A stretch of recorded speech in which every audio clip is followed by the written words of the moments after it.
Pagi itu, harga roti naik lagi. Tak banyak, hanya Rp1.000. Tapi hari demi hari, uang di dompet terasa makin ringan. Bukan karena boros, tapi karena nilainya perlahan terkikis. Di balik layar, Bank Sentral menekan tombol. Uang dicetak, likuiditas mengalir ke seluruh sistem. Dan tanpa banyak disadari, inflasi menjelma menjadi pajak yang sunyi.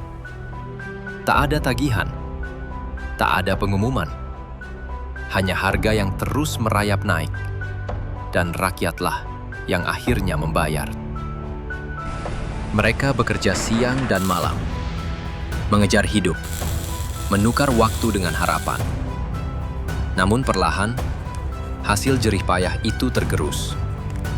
Bukan karena kurang usaha, tapi karena sistem yang tak pernah berpihak. Aturan dibuat bukan untuk melindungi, melainkan untuk menguntungkan segelintir pihak. Uang pun perlahan berubah, dari simbol keadilan menjadi alat kendali. Ia tak lagi menjadi sarana kepercayaan, melainkan instrumen kekuasaan. Dan dari reruntuhan kepercayaan itulah lahir sebuah gagasan baru, sebuah ide tentang kebebasan, tentang desentralisasi, tentang harapan. Namun, sebelum harapan itu lahir, dunia lebih dulu melewati gelombang panjang krisis dan ketidakpastian. Sejarah pun mencatatnya berulang kali. 1929, dunia terjerembab dalam depresi besar. 1971, emas dilepaskan dan kepercayaan menjadi satu-satunya sandaran. 1997, Asia runtuh di tengah badai spekulasi. 2008, pasar properti Amerika hancur, dan dunia ikut terguncang. Setiap dekade, krisis datang kembali, dan setiap kali, dunia mencari penyelamat. Namun penyelamat itu selalu datang dalam bentuk utang baru.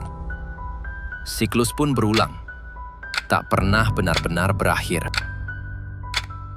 Di balik semua krisis itu, ada mereka yang tak pernah dipilih oleh rakyat, namun memegang kekuasaan yang mampu mengubah nasib dunia.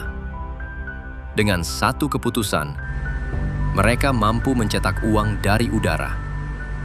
Dengan satu angka, mereka menentukan arah ekonomi, menekan atau menghidupkan. Dan saat bank-bank runtuh, merekalah yang memutuskan siapa yang diselamatkan dan siapa yang dibiarkan tenggelam. Semua itu terjadi jauh dari mata publik, di ruang-ruang rapat tertutup, di balik grafik, laporan, dan istilah yang tak semua orang mengerti. Sementara rakyat hanya bisa menonton dan pasrah, bekerja lebih keras setiap hari, namun tetap tak pernah benar-benar menang, melawan sistem yang dirancang untuk menjaga kekuasaan tetap di tangan mereka. Yang kaya menyimpan aset, yang miskin hanya menggenggam uang kertas. Dan ketika inflasi datang, nilai aset mereka melambung tinggi, sementara nilai uang rakyat perlahan menguap. Kesenjangan pun melebar, tahun demi tahun, generasi demi generasi. Bagi sebagian orang, sistem ini hanyalah permainan, dan mereka tahu cara memenangkannya. Tapi, bagi banyak lainnya, ini adalah permainan yang bahkan tak pernah adil sejak awal. Sebab sistem ini bukan diciptakan untuk semua orang.